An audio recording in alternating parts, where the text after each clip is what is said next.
when you bring in a shirt and tie that's kind of preachy, that's never been in the trenches with these folks, you are automatically have a little bit of a barrier put up by these cops because it's like, yeah, I've seen these shirt and ties before. They're all, well, what are you trying to sell me now? And I really attribute that to why our class has become so successful because it's not preachy in the sense of it's, hey, look, I've been in the trenches. I've done stupid on steroids. I know what it's like. And it's not product based, it's more wellness based. And so we got to start that right out of the gate.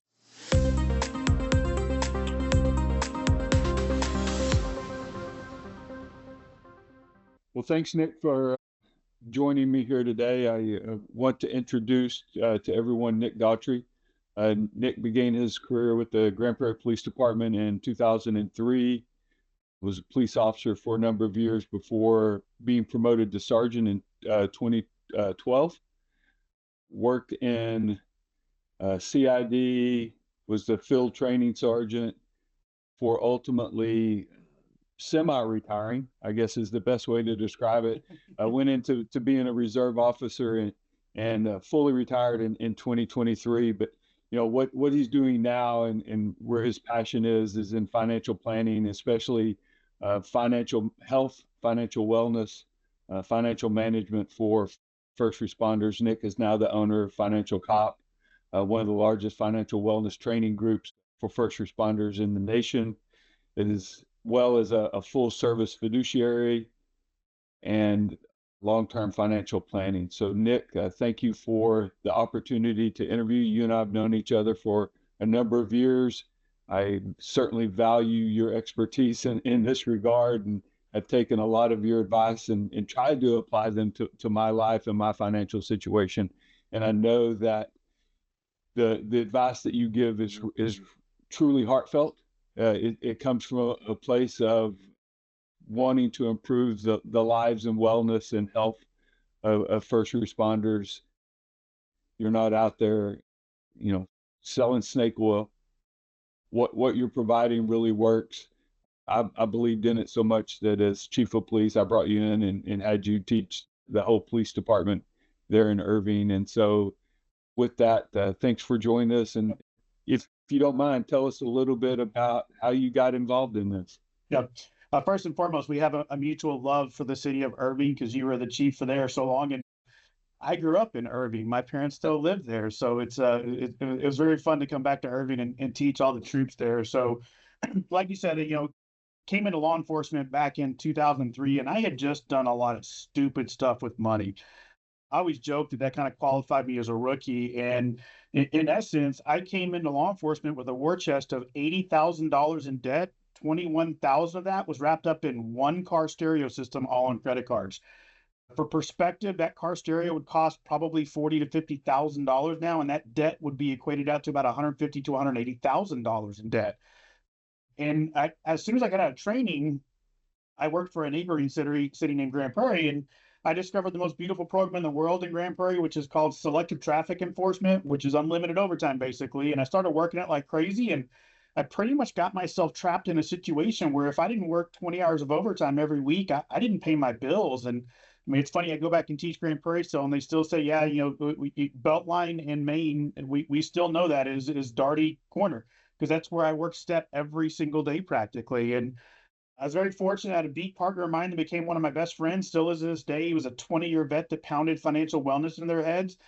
My shift at the time, we were on 8, started at 3 p.m., which is exactly what time the Dave Ramsey show came on. And I fell in love with Dave's Debt Snowball. And I committed to my then fiance, which, by the way, I hadn't told I was in debt, that I was going to pay off all $80,000 in debt by working as hard as I could before we got married. And I ultimately worked over 1,000 hours of overtime to become completely consumer debt on March 3rd, 2007. And that was the start of my journey. I became very interested in the financial world.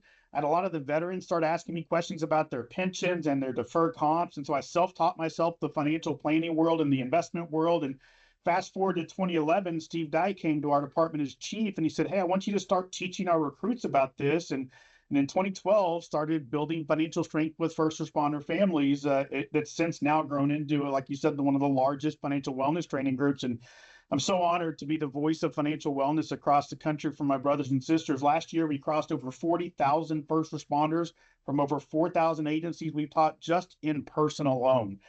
So it's truly become an honor to become the voice of financial wellness when it comes to this for my brothers and sisters. Well, that's fantastic, and what a background, and certainly appreciate your passion. So, I think I may know the answer to this question just based on your story. But what's the most common mistake first responders make when managing their money?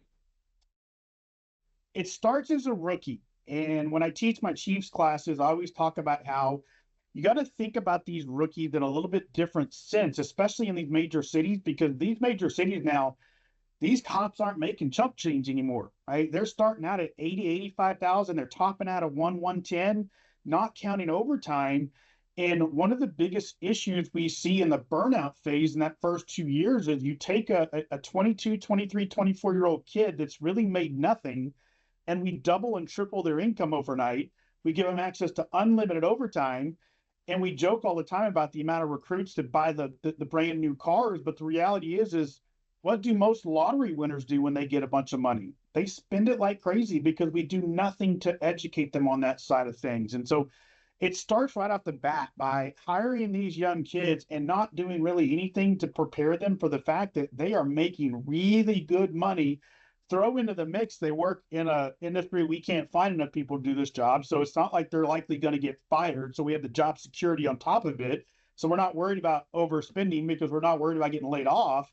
And it becomes a recipe for disaster starting out right out of the bat as a rookie. And then it just gets worse over the time because those habits start to get ingrained in us over the course of our career.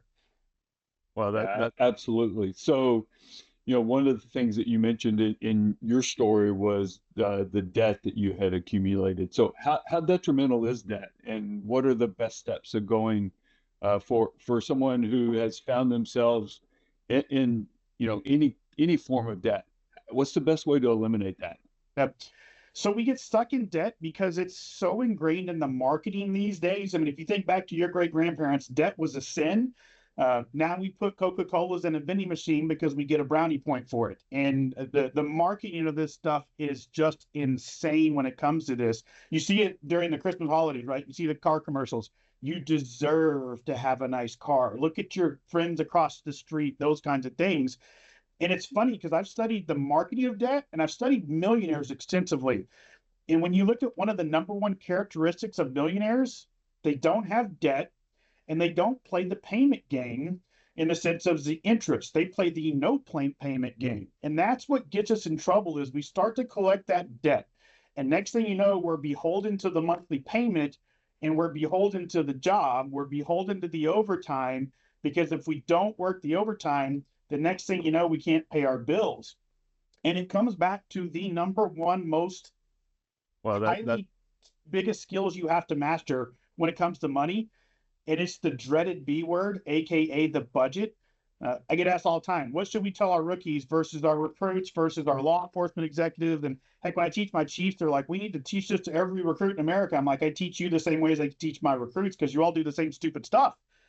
And it comes down to we just don't budget. And we have to do that every dollar budget. And psychologically, the B word traps us in because we're told budgets constrict our spending, right? I'm an adult.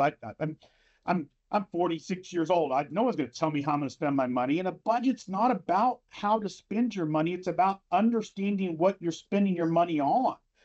And a true budget actually will open the doors to be able to spend more. So I tell people all the time, it doesn't matter what phase of your financial journey.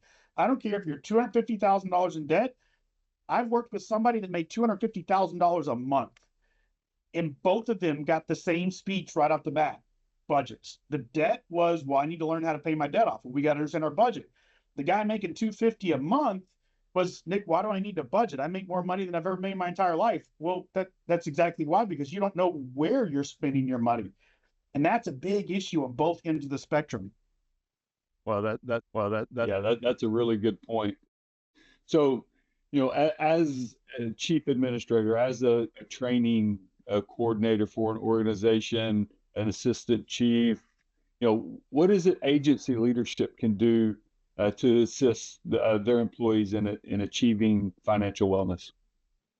we've got to start hitting these people as soon as they hit the ground in the academy. And I'm going to pick on my academies because we teach a lot of academies, but we're still usually at the end of the academy. We need to be like day two, because by the end of the academy, there's still a lot of things we've done that's dumb. And the other thing is there's a lot of financial things that you need to start to think about in that first 30 days because you've had a major life event. And unfortunately, we oftentimes rely on HR. Nothing against HR, but the reality is we have benefits in our cities because other cities had benefits and we needed to compete with them. So we added them. And a lot of the benefits in our cities now is just junk just to compete. And we did all this education, but the reality is the HR people, a lot of them don't understand the full benefits either. Or we bring in the other aspect, which is our 457 deferred comp companies. And I'll be real honest with you. I love my 457 folks, but they still have an underlying goal to get you to contribute to their 457 company because that's how they make money. And then we start dividing and conquering and putting money in deferred comp, and we have credit card debt up to our eyeballs. And we're putting money in the stock market, hoping we're making 10% while we're paying 27% to a credit card that's half backwards. So we got to start to hit them right out of the gates with some basic financial wellness training geared towards them. And that's my other pet peeve is we bring people in to teach first responders that aren't first responders. Now, granted, I'm a little biased because obviously I do this for a living, but at the same token, when you bring in a certain type that's kind of preachy, that's never been in the trenches with these folks, you are automatically have a little bit of a barrier put up by these cops because it's like, yeah, I've seen these certain types before. They're all, well, what are you trying to sell me now? And I really attribute that to why our class has become so successful because it's not preachy in the sense of it's, hey, look, I've been in the trenches. I've done stupid on steroids. I know what it's like. And it's not product based. It's more wellness based. And so we got to start that right out of the gates. And as an executive, prioritizing whether it's bringing in a company like us or I can't tell you how many people across this country I've run into now that are first responders that love this kind of stuff, that want to build their own classes. You have a nerd in your department, find that nerd. And as a leader, right, we talk about servant leadership. How do you serve your troops? Well, you find what your troops love to do the most and you put them in that space. And I'll go back to Steve Dye, right? I loved being a cop, but he knew I loved this. And so he put me in a space to foster that, to help that grow. And ultimately he told me one day, I'm going to lose you. And I said, nah. He knew it. He saw it. But it wasn't about losing me. It was about fostering the growth and serving my needs per se, but also doing so in a manner that benefited his entire department because he found somebody that had a passion about a topic to build that class. You have a nerd in your department that loves finances, and I'll go out on a limb right here. Yes, I run a company, but I mentor a lot of people across this company like that call me and go, hey, Nick, I'd like to build a class. And I help them build it. I can't teach them all. And so find that person as a leader and start building that stuff internally. Yeah, I think the line would be very long for chiefs and assistant chiefs and retired chiefs who Steve Dye had an influence on throughout our careers. If we were to line up and talk about that person that helped motivate us, help guide us, help mentor us, Steve Dye is certainly a class act. And you're right. He does care about cops and all things law enforcement. And what a great mentor to have, and what a great leader to demonstrate and emulate. So we talked a little bit about budgeting and that being the start. What's aside from budgeting, what's that one thing that you would advise someone who's now suddenly interested in improving their financial wellness? What should they do first? So the budget's first. If we have debt, we need to focus on debt. I like the debt snowball more than I like the debt avalanche. So the snowball is listing your debts from smallest to largest, not worried about interest payments and only paying the smallest debt first and then moving to the next one. The debt avalanche is more of a Susie Orman type program where you focus on the highest interest rate cards. Harvard actually did a study on this, and they found that more people are successful at the snowball versus the avalanche because of psychology. It's really hard to lose weight in America because you work your butt off and 3 weeks later you look in the mirror and you don't see any progress. But when you have a little small debt that you pay off that first month and you put a big old black Sharpie marker line through it, you have a victory. And that psychology is what helps you start to build that momentum. And so focusing on the budget, followed by the debt, and then I want a fully funded emergency fund, and stop dividing and conquering. I see people all the time that go, hey, I'm going to put a little bit of money in savings. I'm going to put a little bit of money in my deferred comp. I'm going to put a little bit of money towards paying debt off. I call that treading water. Stop putting your head on a swivel. I know tunnel vision will get us in trouble in law enforcement, but when it comes to financial planning, I want to tunnel vision in one at a time until we are financially secure enough to put our head on a swivel. So that means only focusing on the debt, then only focusing on the emergency fund. And once you become credit card debt free and you have a fully funded emergency fund, you don't have payments. You are protected from Murphy, which is going to hit. Now we cannot put $50 a month into our deferred comp. We're putting 500, 600, 1,000. Imagine if you didn't have those payments, how much more you could do into that. We're adding extra vacations. Maybe we're upgrading the car. My favorite quote from Dave Ramsey is, if you'll live like no one else later, you get to live like no one else. And people get a bad rap with Dave because they say that guy doesn't want you to have any fun. Oh, no. He wants you to have a lot of fun. He just wants you to have some sacrifices in the beginning so you don't ever have to sacrifice later on. Well, that's great point. Great point. So, I as a rookie had somebody come in and briefly talk about money, talk about deferred comp. Like you said, there was a financial interest in them for me being involved in the deferred comp program, and kind of brushed it off at first. Later, it wasn't until later that I got involved.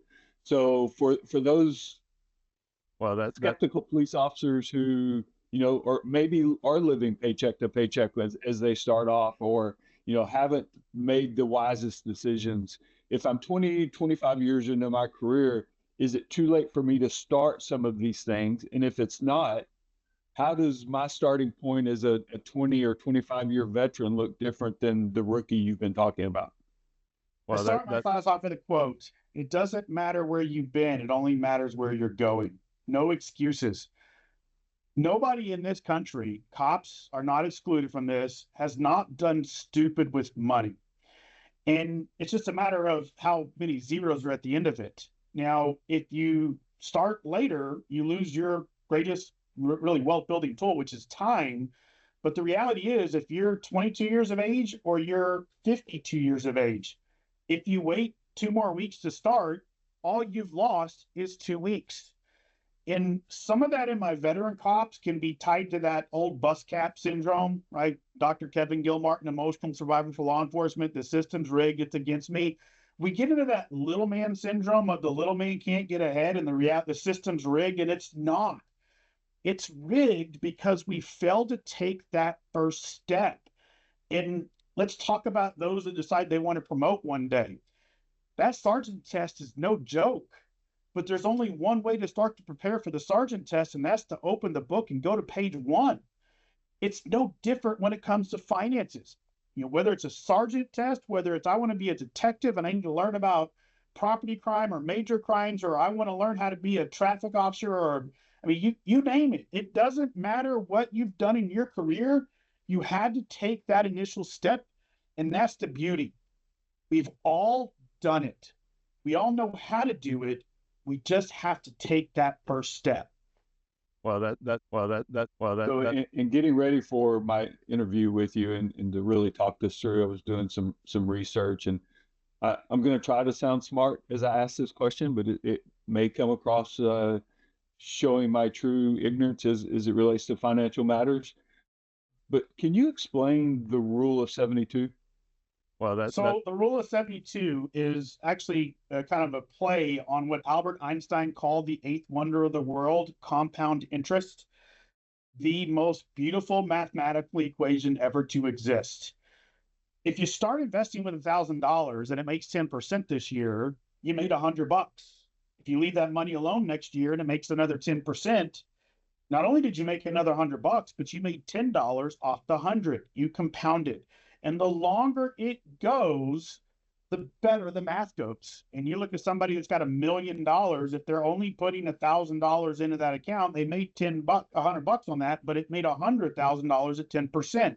And so the rule of 72 is kind of tied to the sense of investments, depending on how they're investments, will typically start to double over a certain amount of time. Now, I'm not really a big fan of the rule of 72T per se. I like the fact that because risk tolerances are different. When I say risk tolerance, that's a fancy word in the financial world for what size roller coaster ride are you comfortable with in the market. Some people want to be on a Texas giant roller coaster ride. They don't care about the ups and downs in the markets. Some people want to go to the kiddie park because they can't take that risk. And so investments are going to double based on the size of the roller coaster you have. And typically, most investments, depending on market conditions, double every 7 to 10 years, give or take. Now, that's average. There's been years where you go back to 2000 to 2010, there wasn't no doubling going on. You had the dot-com bubble crash. You had, September 11th followed by 2008. That was an ugly year. You have other times where you go from 2010 to 2020, and it isn't just double. In some situations, it quadrupled over that time period. It's the average, right? Slow and steady wins the race. Well, that thanks. You know what? I certainly appreciate your time today. I think there's probably some legal jargon that you need to provide to anyone listening to this. If you want to pull that up and make sure that you are all legal and don't get in any trouble for anyone listening to this and then running off and using the advice, I'll let you do that real quick. Yep. Just remember that Saturday, Sunday during the Good Time Radio, where all the shows are, where you hear the fast reading. I don't read as fast as they do, though. Discussions in the show should not be construed as specific recommendations or investment advice. The views expressed are for informational purposes only and are not designed to advise you on how to handle anything specific to your finances. Opinions expressed are subject to change without notice and don't take into account your specific financial situation and/or needs. Always consult with your investment professional before making important investment decisions. Advisory services offered through Retirement Plan Advisors, LLC, a federally registered investment advisor. RPA and Financial Corp are not affiliated. All done. Thank you for having me today, Chief. Hey, thank you so much, Nick. I really appreciate it.